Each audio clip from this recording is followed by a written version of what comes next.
Nous sommes jeudi 23 janvier, bonsoir et bienvenue à ce journal. Nous vous l'annoncions hier, le président de la République est en visite officielle à Doha. Ibrahim Boubacar Keïta s'est entretenu avec l'émir du Qatar. Les deux personnalités s'y sont engagées à renforcer les relations entre nos deux pays.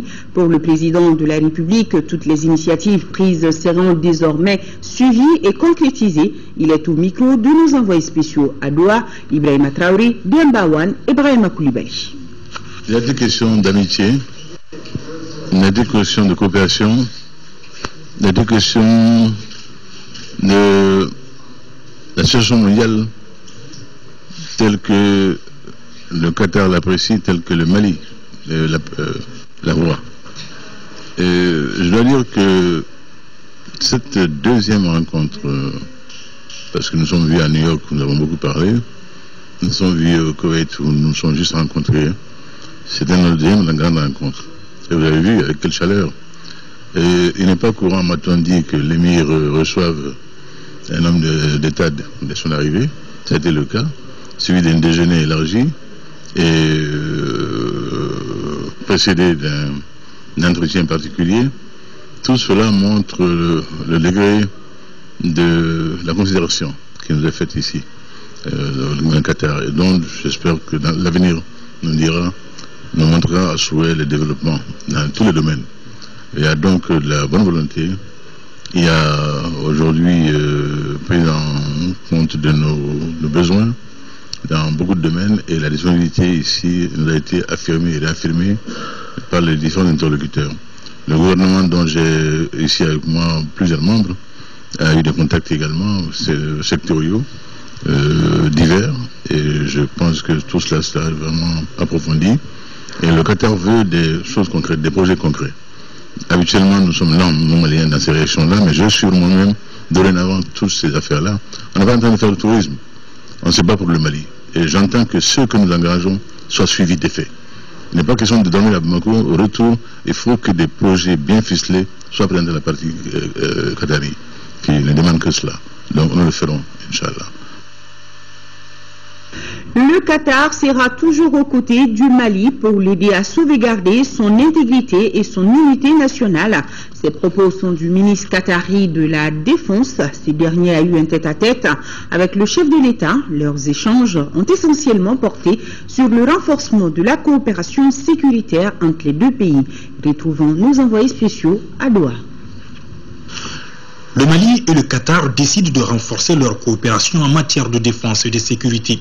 Le sujet a fait l'objet d'un long tête-à-tête entre le président de la République et le ministre qatari de la Défense. Les deux pays entendent mettre en œuvre très vite un programme proposé par le président Ibrahim Boubacar Keïta.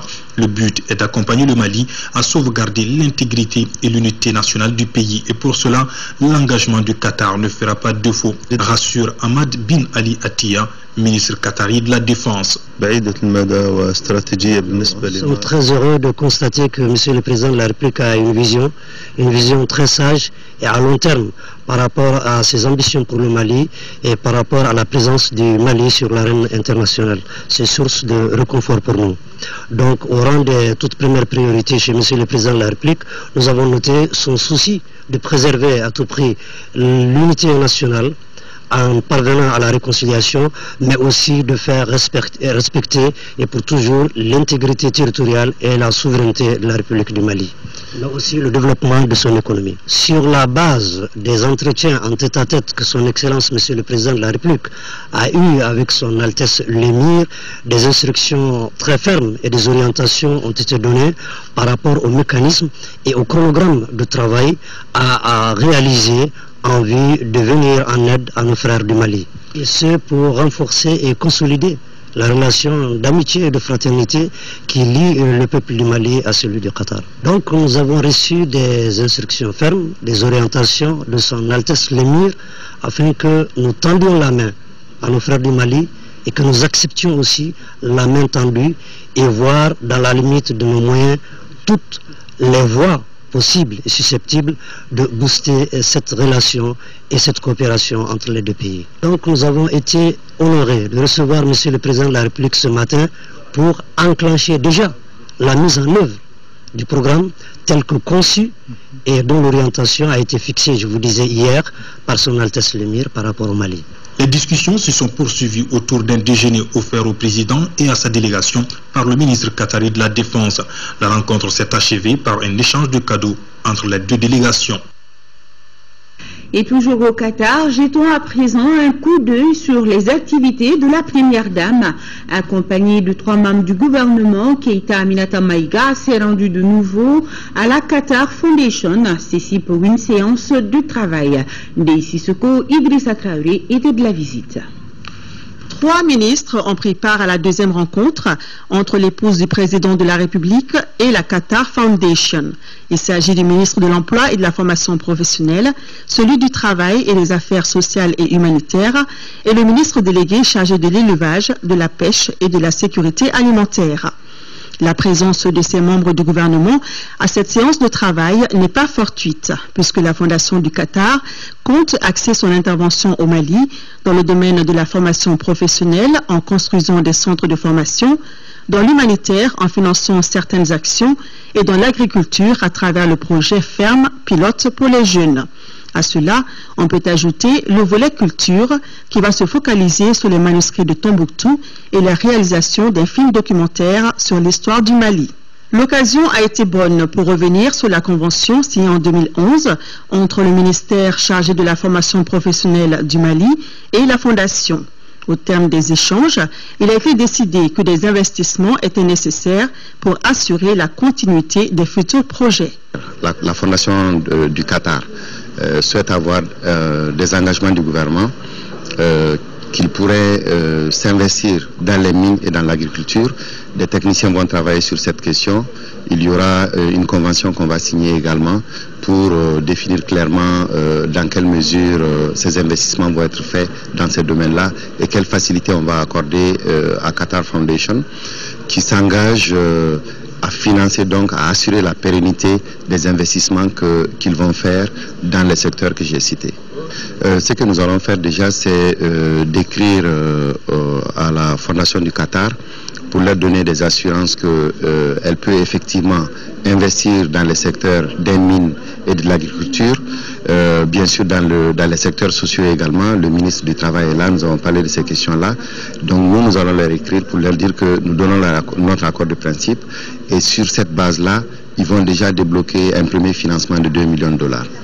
L'épouse du chef de l'État, de son côté, aura joué son rôle pour permettre à la coopération de repartir de plus belle. Je pense qu'on a beaucoup avancé par rapport à cette convention qui a été signée en 2011. Je suis très satisfaite parce que bon, j'ai joué un peu mon rôle, c'est de mettre en contact les départements, parce que hier j'ai bien dit que je ne peux pas me substituer au département et je crois que le fait que les ministres intéressés par cette convention soient là, je pense que c'était une très bonne chose. On a abouti à quelque chose de concret. Reste en effet le suivi des actions entreprises pendant le séjour qatari, afin de les rendre effectives sur le terrain pour le bien-être des populations maliennes. Notons que l'épouse du président de la République a pris part au déjeuner offert par son Altesse Sheikha Moza bint Nasser, première dame du Qatar. Je vous signale aussi l'ouverture ce jeudi 23 janvier 2014 à Abidjan d'une réunion extraordinaire du Conseil des ministres des pays membres de la Communauté économique des États de l'Afrique de l'Ouest. Cette réunion a pour but d'examiner le projet de réforme de l'institution dans la droite ligne des recommandations de la 43e session ordinaire du Conseil des ministres de la CEDEAO tenue à Abuja en juillet 2013, nous signale Kone Oulematou Diallo. Ici à Bamako, ouverture ce matin du Forum national sur la corruption et la délinquance financière au Mali, initié par la primature à l'intention des structures et départements impliqués dans la gestion des affaires publiques. Ce forum vise essentiellement la mise en œuvre effective des recommandations des États généraux sur le phénomène. Tenez-vous bien, l'État malien perd près de 50 milliards de francs CFA par an du fait de la corruption. Les explications de Idrissa Kamara. Le rapport annuel 2012 du Bureau du vérificateur général indique que l'État du Mali a perdu environ 50 milliards de francs CFA dus pour les 1/5 à la fraude et le reste à la mauvaise gestion des deniers publics. Mais le phénomène il est plutôt endémique si l'on sait que le présent forum n'est pas le premier du genre. Les pertinentes recommandations qui ont souvent sanctionné les différentes assises n'ont pour la plupart pas été suivies des faits. La pilule de la transparence a du mal à passer. L'administration malienne n'a pas fait bon accueil au plan d'action, ce qui est paradoxal. Aussi, nous, membres du comité, nous sommes posé la question de savoir pourquoi. Pourquoi l'administration n'a pu exécuter de 2009 à 2013 que 20% des activités que le plan national d'action avait programmées. Et surtout, que faire?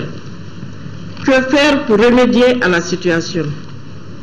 Telle est la problématique que le comité de suivi et d'évaluation entend soumettre au forum, car une telle situation ne saurait perdurer si nous voulons vivre dans un Mali stable, apaisé et prêt à prendre le train pour son développement économique, social et culturel. Pour le chef du gouvernement, si dans le subconscient collectif, on est tous d'accord pour lutter contre la corruption et la délinquance financière, au niveau individuel, c'est plus compliqué. Le forum sur la corruption et la délinquance financière qui s'ouvre ce matin n'est pas le premier du genre. Encore un forum, diront certains. Il fait suite, en effet, à d'autres rencontres qui se sont tenues sur le même thème dans notre pays. Cette récurrence souligne, plus que l'inefficacité de la formule, la persistance, voire l'aggravation du phénomène de la corruption et la nécessité de combattre ce fléau. Sous ses différentes formes et manifestations, la corruption est une des composantes majeures et un facteur aggravant de nos problèmes de développement économique et social, singulièrement lorsqu'elle s'étend, comme dans notre pays, à l'ensemble de la société. État, collectivités territoriales, secteur privé, société civile. En effet, la corruption nuit à l'efficacité économique, elle fausse l'affectation des ressources et les règles sur la base desquelles ces ressources sont affectées, elle décourage les investissements, notamment les investissements étrangers, elle accroît le coût des projets, prive les citoyens les plus pauvres de services sociaux auxquels ils ont droit, aggrave la pauvreté et les inégalités. Ce que j'observe le plus souvent, c'est que collectivement, les Maliens veulent changer. Collectivement, on veut une correction des comportements. Individuellement, c'est plus compliqué. Personne ne change, en tout cas difficilement et lentement. Or, il n'y aura de changement collectif que s'il y a des changements individuels. Aussi, le chef du gouvernement de rappeler que les garrots que le président de la République a promis en vue d'arrêter l'hémorragie de la corruption et de la délinquance financière ne tiendra que lorsque chacun s'appropriera les recommandations qui seront issues du présent forum, lequel pourra sans doute s'adosser à la très prochaine loi portant prévention et répression de l'enrichissement illicite, déjà sur le bureau de la nouvelle Assemblée nationale. Autre grande rencontre démarrée ce matin dans notre capitale, c'est la journée nationale de la prospective. Les experts de la prospective des pays africains tentent de proposer une vision à long terme du développement du Mali. Pour cela, ils travaillent à améliorer le document sur l'étude nationale prospective Mali 2025 afin de l'actualiser. Les précisions, c'est avec Mohamed Diarra.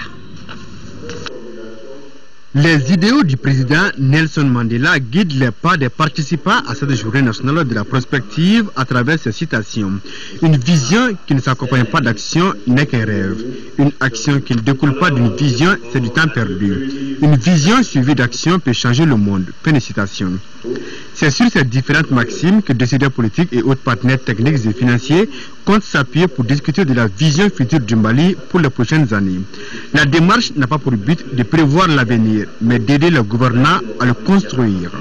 Elle a de ce fait la prospective en double rôle de réduction des incertitudes face à l'avenir, de légitimation des actions en constituant un instrument d'aide précieux à la prise de décisions stratégiques par les pouvoirs publics, les communautés à la base ainsi que les autres acteurs du développement.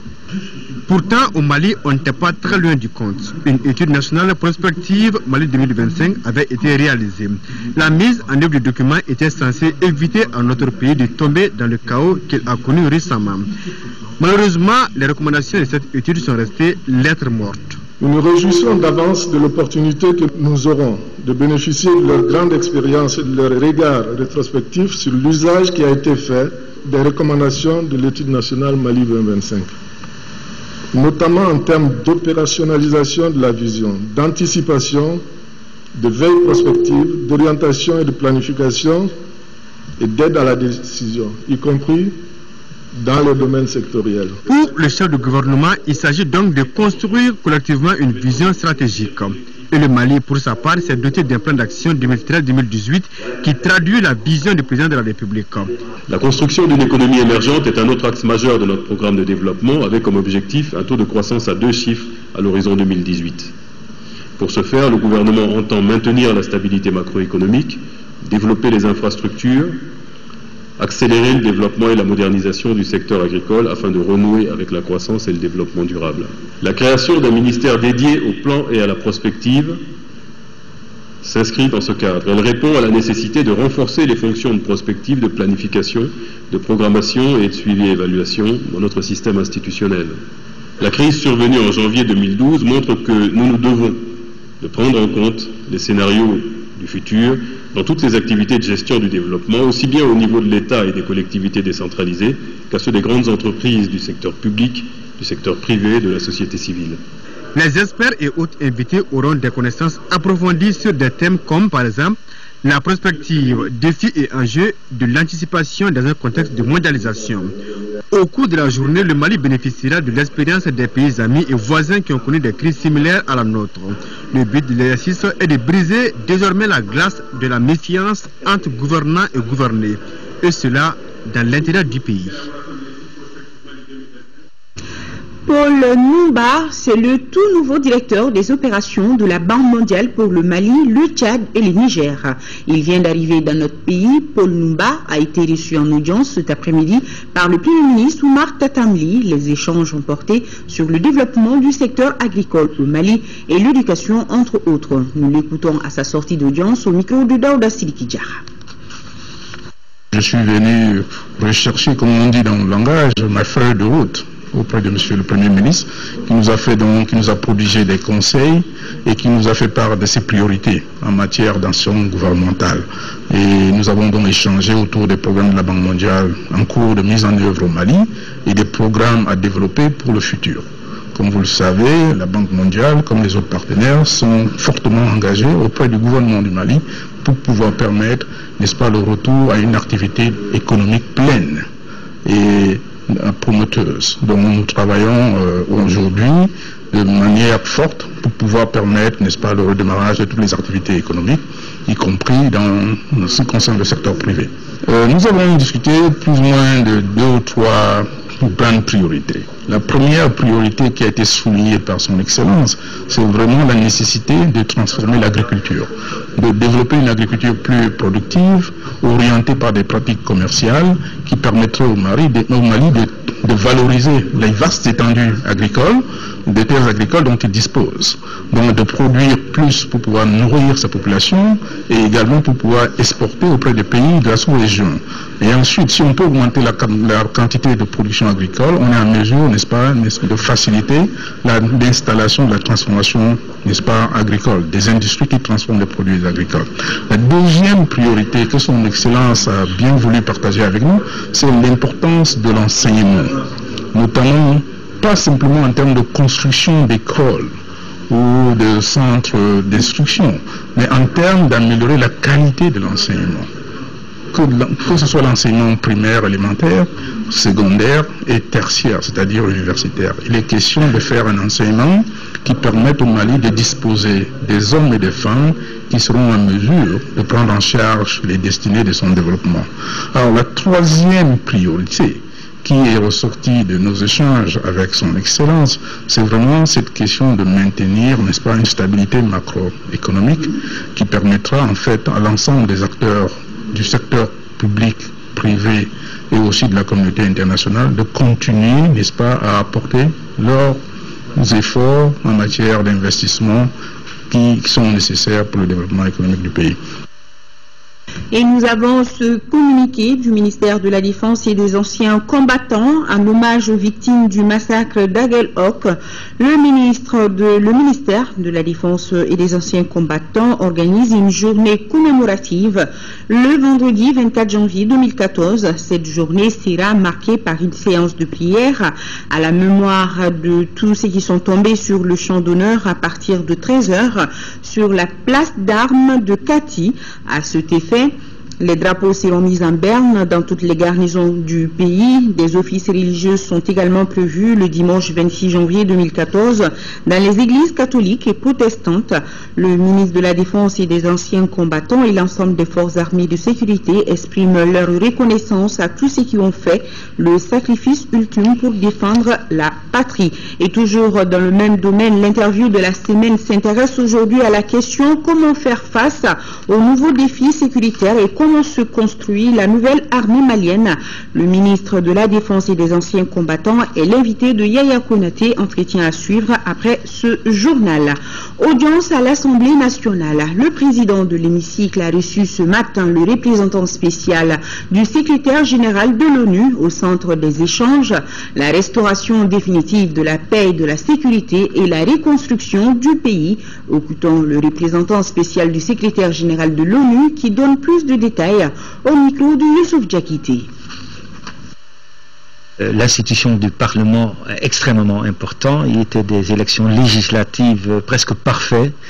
Et maintenant, je crois que c'était important, au nom de MINUSMA des Nations Unies, de féliciter le nouveau président. Aussi d'offrir notre soutien pour le Parlement. J'ai aussi échangé avec le président du Parlement où on est dans le processus de paix, de sécurisation du pays.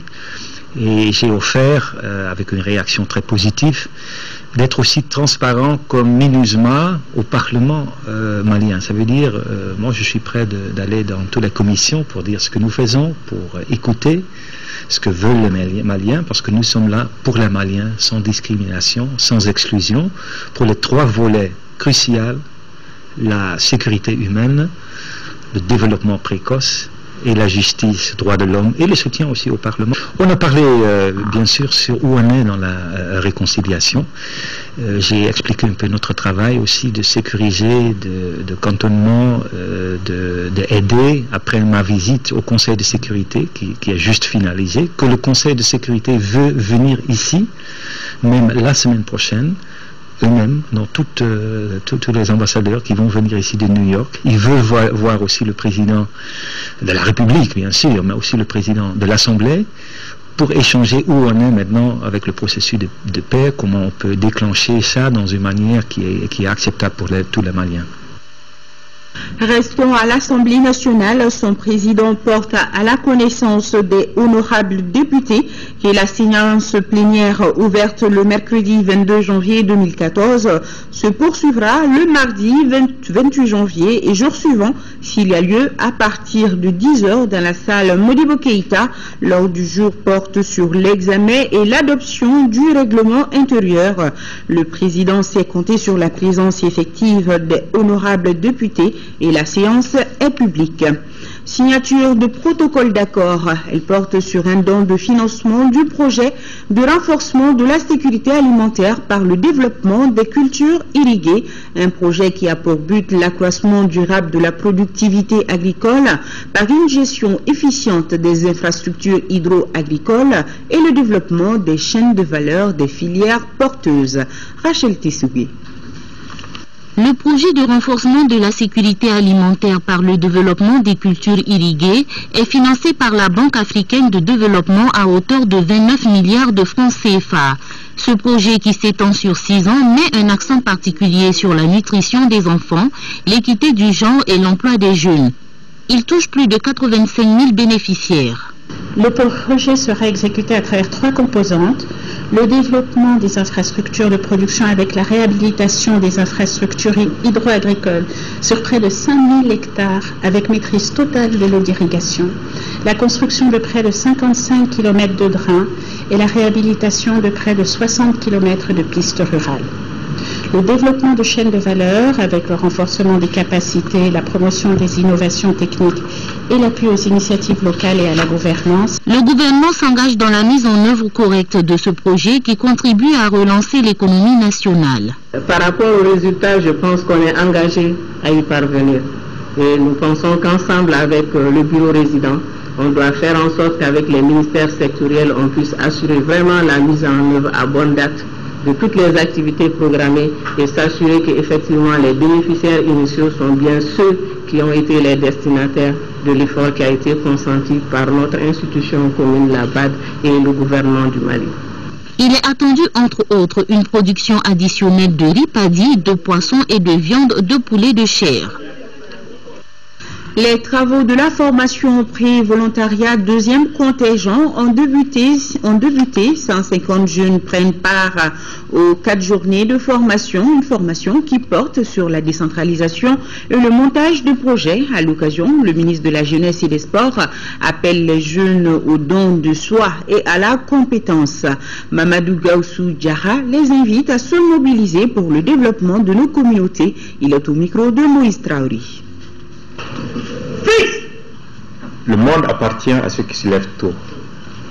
Les jeunes du Mali, je vous invite à vous lever, à être debout, car le soleil est levé, qui fera rayonner nos espoirs d'un Mali meilleur. Bourgeonner les champs que nous aurons ensemencés dès l'aurore, pas en cours de journée. Alors, seulement alors, l'or et toutes sortes d'opulences seront nôtres, car vous l'aurez compris, la réussite est au bout de l'effort, pas dans les bras de Morphée. Maître Mamadou Gaussou Diarra, ministre de la Jeunesse et des Sports, s'adresse en ces termes aux 150 jeunes admis à la formation pré-volontariat deuxième contingent. Je reste convaincu que le volontariat national demeure une réponse appropriée au contexte nouveau d'édification du Mali. Dans ce sens, dois-je rappeler que jadis, dans nos sociétés traditionnelles, les jeunes ont toujours servi avec abnégation, courage et dignité, savoir-faire leur communauté. Ils se sont toujours souciés de ce qu'ils peuvent et doivent apporter à la communauté. Parmi les modules de formation, on peut citer la culture de la paix, le développement communautaire et le montage de projets. Tous les 2 ans, le Centre national de promotion du volontariat, CNPV, contribue ainsi à l'encadrement des jeunes diplômés. Le volontariat, par essence, c'est un sacerdoce. Les jeunes volontaires ont pour mission de partager le bonheur et de susciter les valeurs de solidarité, conformément à cette devise. Après leur prestation de serment le 30 janvier prochain, les plus compétents seront déployés auprès des collectivités locales, des services déconcentrés de l'État et des organisations communautaires de base. 27e session du Conseil d'administration de l'Office national des produits pétroliers, ONAP. Les administrateurs prenant part à la session estiment qu'il est indispensable que les acteurs concernés dans l'approvisionnement en hydrocarbures s'impliquent davantage. C'est en substance l'objectif qu'ils se fixent, nous précise Mamadou Barayogou. En 2013, le prix du baril est passé de 107 $ à 110 $. En dépit de cette augmentation, le gouvernement, à travers l'Office national des produits pétroliers ONAP, a pu équilibrer la balance. On a pu gérer à bon escient pour quand même faire en sorte que les intérêts de tous les acteurs du secteur, aussi bien les fournisseurs, les distributeurs, les consommateurs et l'État, en tant que collecteur de ressources fiscales, puissent quand même avoir leur compte dans ce dispositif.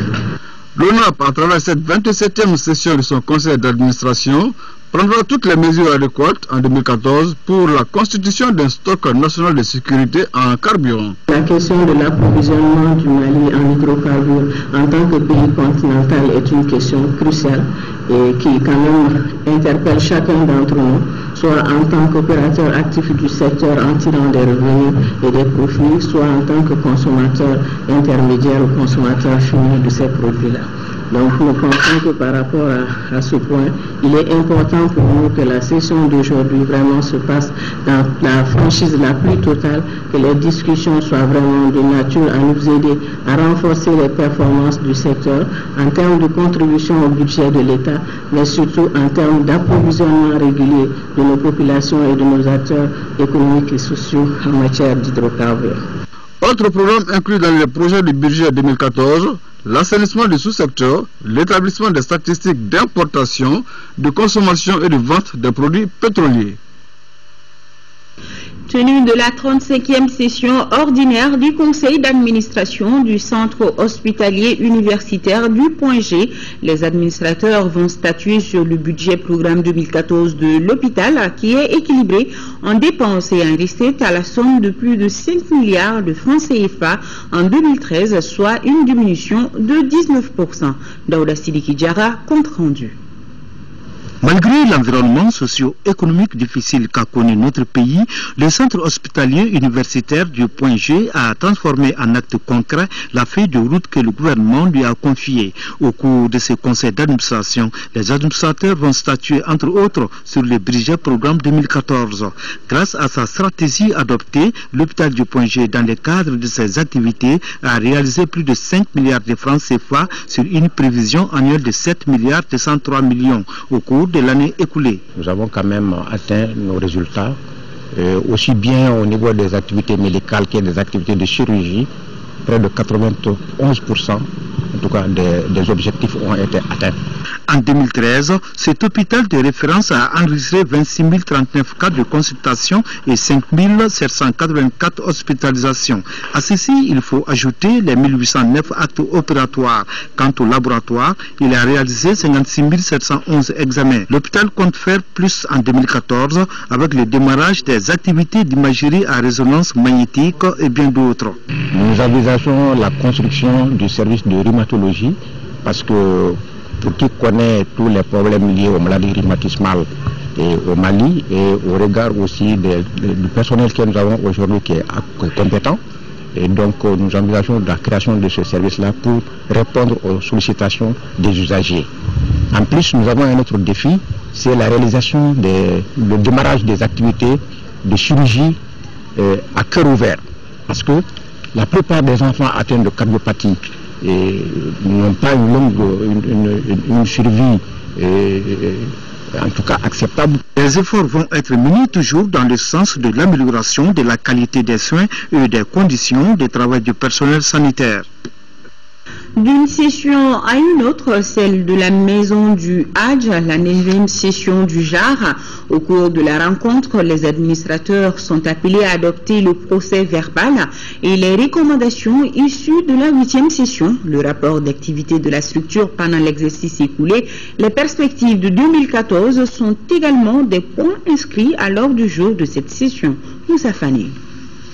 Le projet de budget 2014 de la maison du Hajj se chiffre en recettes et en dépenses à plus de 280 millions de francs CFA, soit une réduction de 24% par rapport à l'exercice écoulé. Selon le ministre de l'administration territoriale, le nombre de pèlerins a diminué l'année dernière dû à la crise qu'a connue notre pays. Le Mali a disposé d'un quota de 9000 pèlerins pour la campagne de pèlerinage 2013. Cette campagne s'est déroulée dans des conditions particulièrement difficiles. Les problèmes sociaux, politiques et économiques qu'a connu notre pays et les travaux d'aménagement de la Sainte Mosquée La Kaaba ont fortement influé sur l'organisation du pèlerinage et entraîné la diminution du nombre de pèlerins accordés au Mali. Le ministre a également invité les organisateurs du pèlerinage à améliorer davantage les conditions des pèlerins. J'exhorte les différents organisateurs de la prochaine campagne, c'est-à-dire la campagne 2014, à œuvrer davantage en vue d'améliorer de manière substantielle les conditions de préparation et de séjour des pèlerins, et cela au grand bénéfice de nous tous. Il convient de souligner que les recommandations formulées lors de la précédente session ordinaire du conseil d'administration ont beaucoup contribué à l'amélioration des prestations de la maison du Hajj et celle de la mission nationale d'encadrement des pèlerins sur les lieux saints de l'islam. Les responsables de la maison du Hajj entendent mieux orienter les actions à venir afin de satisfaire les besoins des pèlerins maliens. En quatrième région, l'Office retient aussi son conseil d'administration dans son programme de campagne 2014-2015. L'Office veut atteindre plus de 160 000 tonnes de céréales. Ce programme a été soumis aux membres qui examinent également le budget 2014 de Ségou, la correspondance de Kandesila. Le rapport d'activité de la campagne agricole 2013-2014 et celui de la campagne prochaine, ainsi que le budget 2014 et l'état financier sont entre autres points soumis aux administrateurs de la 22e session de l'Office Ségou. L'analyse de ce document fait ressortir une augmentation nette de plus de 150% du budget 2014 qui se chiffre à près de 8 milliards de francs CFA par rapport au budget 2013. Le reste entend surtout mettre un accent particulier sur les investissements en 2014 avec la reconversion de certains casiers à maîtrise totale de l'eau au compte du projet d'appui au développement rural de Tienkonou et de Tamani, PADER-T4. 500 hectares vont être aménagés et exploités au titre de la campagne 2014-2015. Donc c'est pour dire qu'à partir de 2014, le projet sera effectif pour ce qui concerne entre l'exploitation agricole. Au terme de la campagne 2014-2015, l'ORES s'attend à une production de plus de 160 000 tonnes toutes céréales confondues, chose qui reste conforme à la vision du département de faire du Mali une puissance agricole exportatrice à l'horizon 2018. La stratégie qui sous-tend cette vision s'appuiera sur deux piliers: la promotion des exploitations familiales pratiquant principalement une agriculture de subsistance et les entreprises agricoles connectées au marché. Aussi, le président du conseil d'administration fonde l'espoir que les conclusions et recommandations de cette session vont permettre de corriger quelques insuffisances constatées relatives entre autres aux aléas climatiques, au niveau élevé des arriérés de crédit agricole et le faible niveau d'exécution de certains travaux attribués sur appel d'offres. Ici à Bamako, fin hier à l'archevêché de la deuxième session ordinaire de la conférence épiscopale du Mali. Au cours de cette session, les 6 évêques du Mali ont traité de plusieurs sujets. Laurent Diakité nous en parle. Au cours de cette deuxième session pastorale, les évêques du Mali ont d'abord porté dans leur prière notre pays pour une bonne année de santé, de prospérité et de paix. Ensuite, ils ont traité des sujets par rapport aux institutions de l'Église. La première rencontre s'est passée au Grand Séminaire Saint-Augustin de Samaya du 14 au 17 janvier. Nous nous sommes penchés sur la vie du séminaire en compagnie des formateurs et des grands séminaristes.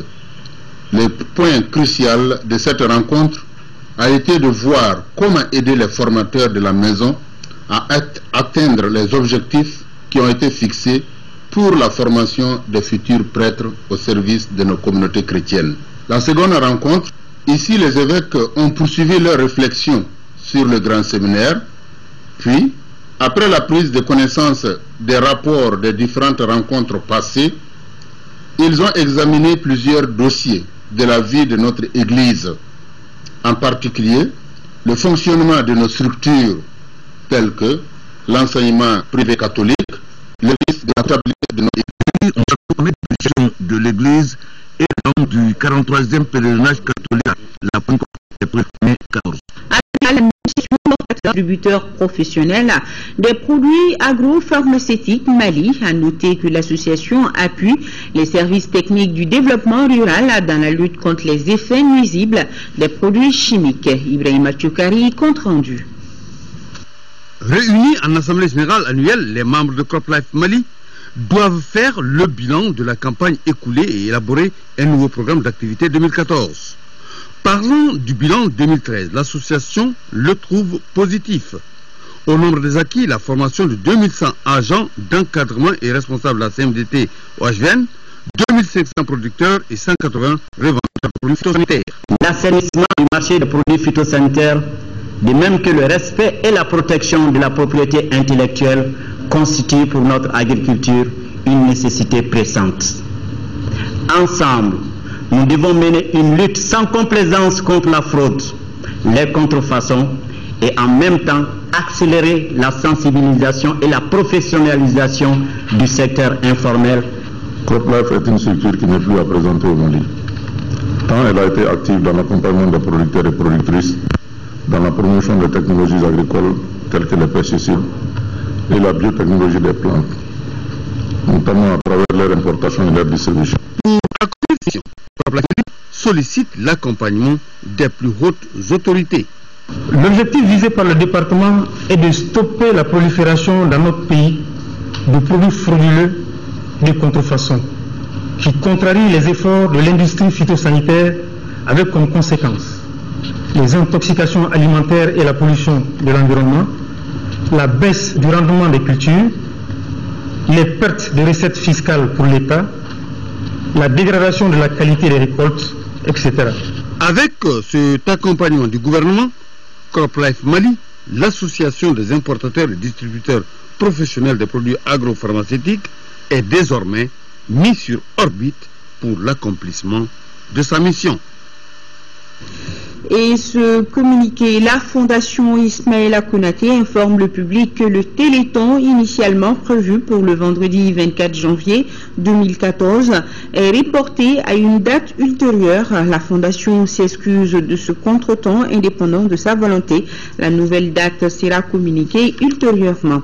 En 5e région, le projet WASH Plus de car international au Mali vient de doter les relais de santé de sa zone d'intervention en matériel roulant. Il s'agit de vélos d'une valeur de 20 millions de francs CFA. Cette action vise non seulement à renforcer les activités de mobilisation sociale, mais aussi et surtout le suivi des ménages en matière de nutrition dans les districts sanitaires de Badjangara, Bankas et Mopti. La correspondance de Yacouba Maïga. C'est au total 400 vélos que le projet WASH Plus de Care International au Mali a mis à la disposition des relais communautaires de 180 villages des districts sanitaires de Bandiagara, Bankas et Mopti.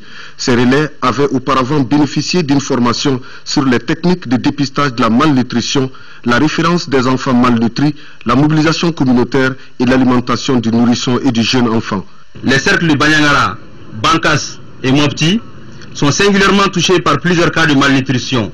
En vue de contribuer à la réduction de ce fléau, nous avons jugé nécessaire d'accompagner les relais en les dotant de ces vélos pour les rapprocher des communautés. Le directeur de cabinet du gouverneur de la région de Mopti, qui présidait la cérémonie, n'a pas manqué d'inviter les bénéficiaires à l'observation stricte des mesures réglementaires relatives à l'utilisation des vélos. L'atteinte des résultats attendus exige une utilisation rationnelle des vélos, un bon entretien par l'ASACO et les autorités villageoises, la motivation des relais communautaires par un soutien de la communauté. Le projet WASH Plus intervient dans les domaines de l'eau, l'hygiène, l'assainissement et la nutrition. Il est financé par l'USAID et exécuté par Care International au Mali à travers des ONG partenaires comme Yaptou pour les cercles de Bandiagara et Bankas et Sahel Eco pour les cercles de Mopti. Le gouvernement du Mali poursuit ses actions en faveur des déplacés du Nord. Il vient de faire don de vivres et de non-vivres à l'endroit des 133 ménages de Gao. Ces déplacés ont choisi de retourner au Bercail à travers un convoi organisé par le ministère du Travail, des Affaires sociales et humanitaires. Les détails avec Boubacar Babli Touré.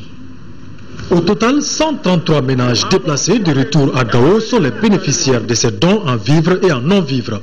Ils sont composés de 500 tonnes de céréales, du sucre, de l'huile, des couvertures entre autres. Par cette opération, le ministère en charge du travail et des affaires sociales et humanitaires veut aider ces populations à s'installer dans la paix et la sécurité. Ce geste va sans doute favoriser le retour à d'autres réfugiés afin de donner corps au processus de réconciliation et de vivre ensemble. À la suite de la reconquête des régions précédemment occupées et de l'installation progressive de la paix, les autorités administratives et politiques de notre pays ont initié une opération pour soutenir le retour volontaire des personnes déplacées vers leur localité d'origine. Les personnes ici concernées sont au nombre de 133 ménages composés de 281 personnes arrivées par la grâce de Dieu saint et sauf. Les bénéficiaires se réjouissent de cette action du gouvernement avant de poser un certain nombre de doléances. Nous déplacés du Nord de retour à Gao, remercions le gouvernement du Mali ainsi que tous ses partenaires pour nous avoir aidés à retourner au Bercail. Nous saluons cette initiative de distribution organisée ce jour-ci et demandons que toutes les promesses faites soient tenues. Après avoir remis symboliquement des dons à quelques bénéficiaires, les autorités ont procédé à la visite des magasins de stockage qui contiennent encore la part des réfugiés qui sont attendus. Le collectif des associations de développement du Sahel occidental, en collaboration avec l'association des ressortissants et sympathisants de Massina, vient d'organiser une mission d'information et de sensibilisation. C'était à Massina. Il s'agissait d'informer et de sensibiliser les populations du cercle autour des questions de paix, de sécurité et de développement local. Envoyés spéciaux à Massina, Lamine Keita et Aloubé Kone. À travers cette mission, le collectif des associations de développement du Sahel occidental entend œuvrer en sa manière à la sécurisation et au développement de la bande sahélienne. C'est pourquoi il a initié cette rencontre en collaboration avec l'association des ressortissants et sympathisants de Massina. Rencontre au cours de laquelle il a surtout été question de paix, de sécurité et de développement à la base. Nous sommes là aujourd'hui, nous sommes en contact avec la population, en vue d'expliquer à cette population les objectifs du CADZO, que je peux placer à deux niveaux, niveau sécuritaire et niveau de développement. Donc on est là aujourd'hui pour expliquer et que l'aspect sécuritaire a commencé avec les événements que nous avons connus dans notre pays. Et qu'au-delà de ces aspects sécuritaires, c'est l'aspect développement qui s'y est là et qu'il faille vraiment satisfaire. Et nous sommes une association, donc une organisation de société civile. Donc notre réussite dépend surtout de la participation et de l'appropriation en tout cas de tout ce que nous faisons par rapport à cette population. Le président du collectif des associations de développement du Sahel occidental exprime non seulement sa satisfaction mais aussi estime que l'initiative va dans l'intérêt des localités membres. Nous sommes là dans le cadre de d'abord un peu sensibiliser nos populations et surtout leur dire qu'ils doivent se mettre debout pour aider le gouvernement, pour aider l'administration.